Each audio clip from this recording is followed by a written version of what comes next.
कुछ सालों तक आई थिंक बच्चन साहब ने भी आपके साथ काम नहीं किया, लेकिन फिर एक ऐसी स्टेज आई कि उसके बाद ये जो थी रिलेशन रखने की रिस्पॉन्सिबिलिटी उन पे थी। ये कि एक आदमी अगर इतना लंबा काम करता है आपके साथ, तो आपकी जो रिस्पॉन्सिबिलिटी होती है, आप जब बहुत बड़े स्टार हो जाते हो तो आपकी रिस्पॉन्सिबिलिटी होती है कि उससे मिलना जुलना जो भी हो, अगर वो लीन पीरियड में जा रहा है तो एक आपका जो लीन पीरियड में आगे जा रहा है तो उसका मालूम करना उसका, या उससे रिलेशनशिप रखना, ये आपका फ़र्ज़ बनता है, जो कि उन्होंने शायद किसी वजह से नहीं किया। तो जब हुआ ये, क्योंकि फाइनली जाके उन्होंने भी आपके साथ फिल्में की, किया ना, उन्होंने तूफान की, उन्होंने अकेला की, ये सारी फिल्में की, तो वो ट्रांजिशन हुआ कैसे? जो ब्रेकअप के बाद वो जो पिक्चर नाम रिलीज हुई जी, तो ये इन्होंने देखी, नाम देखी जी, मनमोहन देसाई ने भी देखी नाम जी, और मनमोहन देसाई ने कहा कि मैं इनको लूँगा, तो उन्होंने कहा ठीक है। एंड फिर आपका एक रिजम्पशन ऑफ एसोसिएट, वो कैसा रहा? वो पीरियड जब साथ में वापस से काम किया गैप के बाद, ठीक है। नहीं, ऐसा कोई इतनी कोई मैंने कभी क्लेम भी नहीं किया कि मैं उनका बहुत बड़ा दोस्त हूँ, या हमारी दोस्ती बहुत अच्छी थी। प्रोफेशनली काम किया, बहुत अच्छी तरह काम किया।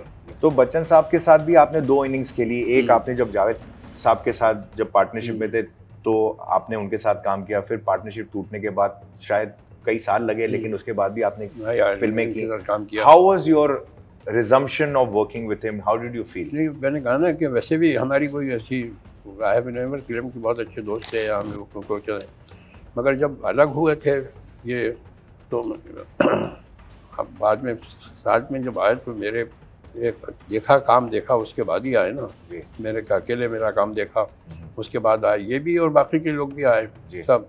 तो थ्रू आउट जो रिस्पॉन्सिबिलिटी थी, जो भी कुछ थी रिलेशन की या दोस्ती की जो थी, वो इनके थी,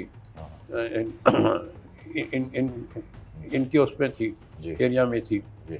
तो कभी मुझे कब मैंने कहा ना कब ये जो गुस्सा है या जो नाराजगी है या कोई जो निकल गया, सिस्टम से निकल गया। तो जावेद साहब के साथ भी आपको समय लगा रिलेशनशिप को आई वुड से इम्प्रूव होने में।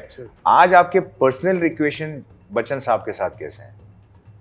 नहीं, अच्छे ताल्लुकात ऐसे हैं कि मतलब सोशली जो, मगर क्या है कि उनका नेचर जो है ये सिर्फ मेरे साथ नहीं है, सबके साथ ही ऐसा है कि किसी को बहुत करीब आने नहीं देते वो, समझा? वो अपना काम से काम रखते हैं। यू हैव नो रिग्रेट्स कि भाई हमारी दोस्ती कम हो गई या पहले से नहीं थी? मैं आपको एक इंसिडेंट सुनाता हूँ कि इनके साथ कोई हीरोइन काम करने को तैयार नहीं थी। उस ज़माने की जितनी भी हीरोइन थी जो थोड़ी सेलेबल थी या अच्छी थी, वो काम करने को तैयार नहीं थी। एंड अपना जया बच्चन जो थी वो उभरती हुई एक स्टार थी, तो उन्होंने कहा कि किसको ले, ये इसने रिफ्यूज़ किया और कर अल्टीमेटली आई सजेस्टेड कि जया बच्चन को ले लो। तो वो मेरा जंजीर की बात कर रहे हैं? जंजीर की बात है, उसमें ले लो, तो बाकी किसी ने। तो मैंने कहा she will do it and she will do it for him, कि वो जो इनका चल तो रहा था लव। तो जब कहानी भी सुनाई जया को, मैंने जाके सुनाई कहानी वहाँ जू का उनके फ्लैट में, तो उन्होंने कहा कि मेरा तो इसमें कुछ है नहीं ज़्यादा कुछ। तो मैंने कहा इसमें कुछ नहीं है आपका ज़्यादा, मगर अमिताभ बच्चन के लिए ये ऐसी कहानी है कि अगर ये मतलब ये तोड़ के रख देगी। तो शी डिड इट कि चलो मेरा इसमें कुछ नहीं है, मगर इनका भला होता है तो मैं कर देता हूँ। तो उसने कोई पैसे की लालच में नहीं की, या उसमें कोई बहुत बड़ी पिक्चर बन रही है उसकी लालच में नहीं की, पर she did it for him. मगर यही सिचुएशन कभी रिवर्स होती कि अमिताभ बच्चन से कहा जाता कि इनके लिए एक पिक्चर कर दो, तो वो नहीं करते।